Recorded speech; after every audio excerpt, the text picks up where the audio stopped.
Hey, what's going on, guys? How is everybody doing? Born of an Adeptus father and a human mother, Yanfei is one of the few Adepti who does not concern herself with her heritage, as she was born amongst a time of peace and did not sign a contract with Rex Lapis. She is a legal advisor of Liyue and a quite capable one at that.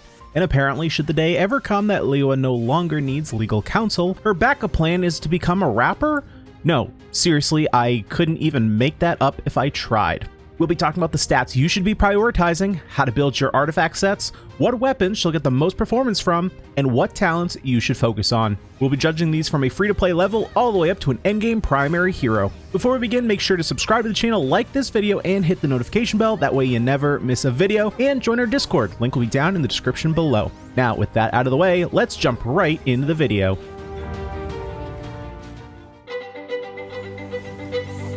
If you're a new viewer of mine or have not been to one of my live streams, you may not know that I'm not a very big fan of Catalyst users. To me, they often feel a bit clunky in their movements because their basic attacks are typically slower than their melee counterparts. I'm also not the biggest fan of staying back away from enemies. I like to get in on the action and get up close and personal. So when I first looked over Yanfei's kit, my immediate thought first of all was, well, this just seems like a 4-star version of Klee.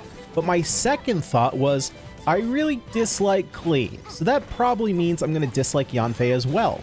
Well, I can honestly say that that's not entirely true. I wouldn't put her as a favorite hero of mine, but she feels like a major improvement to me over the other Catalyst users we have.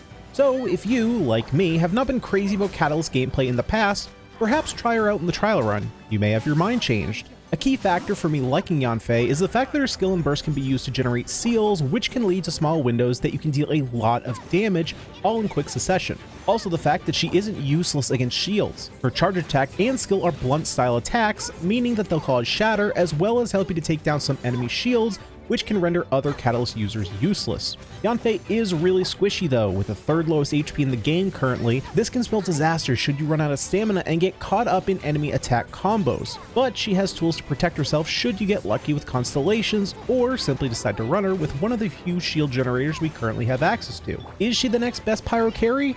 No, the other 5-star pyro heroes remain better than her, as they should. But if you're looking for a cheaper alternative, a more elemental-based pyro carry over Zhongling or Bennett, may I present Yanfei. Yanfei's basic attack has her hurl 3 fireballs at her enemies. When her attacks hit an enemy, they'll generate a scarlet seal. Yanfei can maintain a maximum of 3 seals, and each seal will decrease Yanfei's stamina consumption by 15%. Acquiring a seal will reset the duration of all previous seals, and should Yanfei leave the battlefield or, unfortunately, die, these seals will be cleared. The seals do more than just reduce stamina cost, however. They also increase the damage of Yanfei's charge attack, scaling with how many seals you currently have. Using a charge attack will clear all of her seals. Your primary play pattern will be around maximizing her charge attack damage, so you'll often be using a 1-2-3 charge attack combo in order to generate the maximum number of seals prior to unleashing her charge attack. These seals have further utility upon unlocking her first Ascension passive, which will increase Yanfei's pyro damage by 5% per Scarlet Seal consumed by her charge attack. This boost will remove the previous boost if triggered again, so the full 15% can only be applied once at a time. Once we unlock her Ascension 4 passive, a critical hit from her charge attack will deal another instance of pyro damage in an AoE equal to 80% of her attack. This damage does count as charge attack damage, which will be relevant once we go over Yanfei's burst and her artifact selection. Her skill and burst are very simple as skill and burst go. Her skill will deal AoE pyro damage, and as long as you hit an enemy, Yanfei will be granted with the maximum number of seals. Her burst also deals AoE pyro damage and grants the maximum number of seals as well. The difference here, however, is that Yanfei's burst will grant her brilliance, which will have the following effects. Granting Yanfei a seal every second independent of hitting an enemy, and increases the amount of damage by her charge attacks. Remember, this will also affect her Ascension 4 damage. Brilliance will end should Yanfei die or swap to another party member, however. So all things considered, Yanfei's gameplay loop is pretty simple, building seals and spending them for a large charge attack. You can achieve large bouts of damage in a small window by saving your skill in line with your burst and abusing the fact that you can get instant 3 seal stacks, building to a charge attack normally, then using her burst to gain max seals and brilliance, using a charge attack, activate her skill to get max seals, then using a third charge attack. That said, her damage without any kind of reaction is just fine. Where she really shines is when her charge attack starts sparking vaporize or melt reactions. Prioritizing heroes that can apply Hydro or Cryo fast enough will be key to her success. We'll discuss teams that fit this criteria in a follow-up video where I cover my favorite Yanfei teams.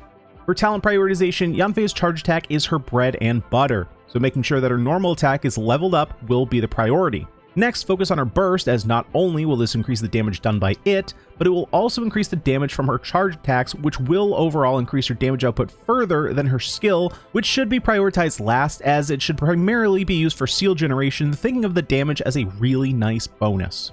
For you guys wondering if you should dip a little bit deeper into the banner for Constellations, you're in luck, because Yanfei's best constellation is her first, causing her seals to further decrease stamina costs while also increasing her resistance against interruption during her charge attack. This constellation is really important. A big downside to Yanfei is her small health pool, and since you'll be using her charge attack so much, as well as needing to dodge incoming attacks, you'll often find yourself taking unnecessary damage or even dying simply because you ran out of stamina for timely dodges. Reducing the stamina cost of your charge attacks will help mitigate the stress on your stamina management, and also coincidentally increase your total damage output, given that you can use even more charge attacks during your stamina window. Constellation 2 will increase Yanfei's crit rate of her charge attacks by 20% against enemies with less than 50% HP. At its best against larger enemies, since they have a larger health pool and don't simply die after 1 or 2 charge attacks, this constellation will help to ensure that you can take down your larger foes quickly, but also remember that crits trigger an additional AoE hit. Getting that crit rate up will be pretty important for her DPS. So not only will you be finishing off enemies quicker, but the AoE should also help get surrounding enemies into that under 50% HP range. Constellations 3 and 5 are typical skill and burst promotions. Constellation 4 is an interesting one. While it doesn't directly increase Yanfei's DPS, it can indirectly increase it due to the leniency it gives you to not have to need to end your combo prematurely to dodge. Creating a shield upon using her burst equal to 45% of her HP. That's a decent sized shield, but do remember that Yanfei does have quite a small health pool. Lastly, Constellation 6, increasing the maximum number of seals by 1 up to 4. This one can make combat a little wonky, since you might have the mentality that you always want to get max value out of her seals. However, Yanfei has a natural combo of 3 attacks, there being a slight delay before restarting the combo. It might feel a bit clunky to get one attack into the new attack string to follow up with a charge attack.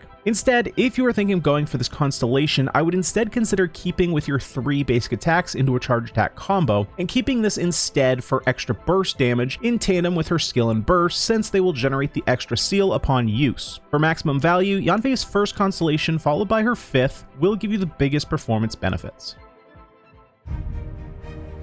Yanfei has 2 artifact sets that stand above the rest, and quite close in fact to one another. 4-piece Crimson Witch and 4-piece Wanderer's Troop will be the sets you'll be looking for as your best in slot options. So you might be asking yourself which is better, or in what situations would you go with each? Well, to break it down, we can actually take one aspect of each set and create an equivalency. Wanderer's Troop's 80 elemental mastery and Crimson Witch's 40 and 15% reaction damage increases are actually the same in terms of numbers, so we can essentially cancel these out as determining factors. That leaves Crimson Witch's 15% pyro damage and the additional 7.5 we can proc from the 4-piece set bonus, as we can only proc this once with a 9-second skill cooldown, and Wanderer's Troop's 35% increase to charged attack damage. The difference is pretty small. Honestly, the bigger differentiating factor here being that Crimson Witch is much easier to farm. Crimson Witch is likely to be better for most players. You do get more damage on your charge attacks with Wanderer's Troop, which is a big aspect of Yanfei's kit, especially when paired with her Ascension 4 passive,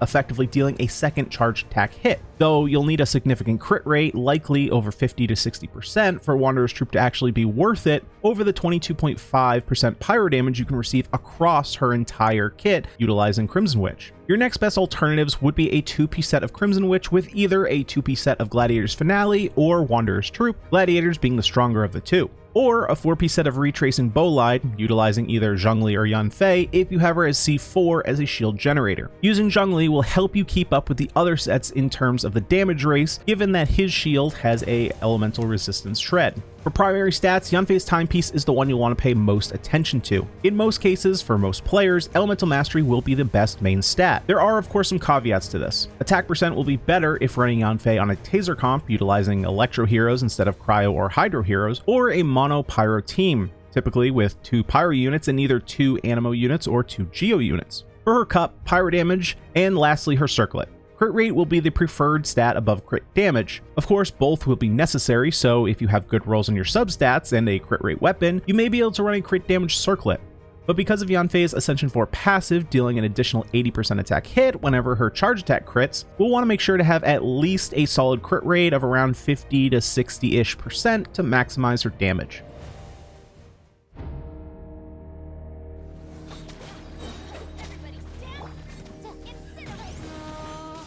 Speaking of maximizing her damage, let's go over Yanfei's best weapons and how we can get the most damage out of her. What's important to note for people deciding on which 5-star catalyst to save for is that all of the 5 stars are really good on Yanfei. Memory of Dust will fall to the lowest position of the 3, becoming close to on par with Skyward Atlas with a shield active. But because this weapon is heavily comp dependent, it'll fall behind in terms of priority. Between Lost Prayer to the Sacred Winds and Skyward Atlas, Lost Prayer does come out on top, though slightly. Yanfei does want to spend a lot of her time on field, which will allow passive stacks to build up, which will eventually overtake the elemental damage that Skyward Atlas provides from the get-go. If using her on a quick swap team, you may find more use out of the Skyward Atlas though, but those teams will likely not outperform Yanfei's hyper carry teams, so I would prioritize Lost Prayer over Skyward Atlas in most situations. There is then the competition between the Widsith and Solar Pearl as being the best out of the 4-star weapons. Solar Pearl doesn't exactly shine from its passive, it's the substat that pushes this weapon to the top. As we've discussed before, Yanfei wants a lot of crit rate to ensure that she's always proccing her Ascension 4 passive.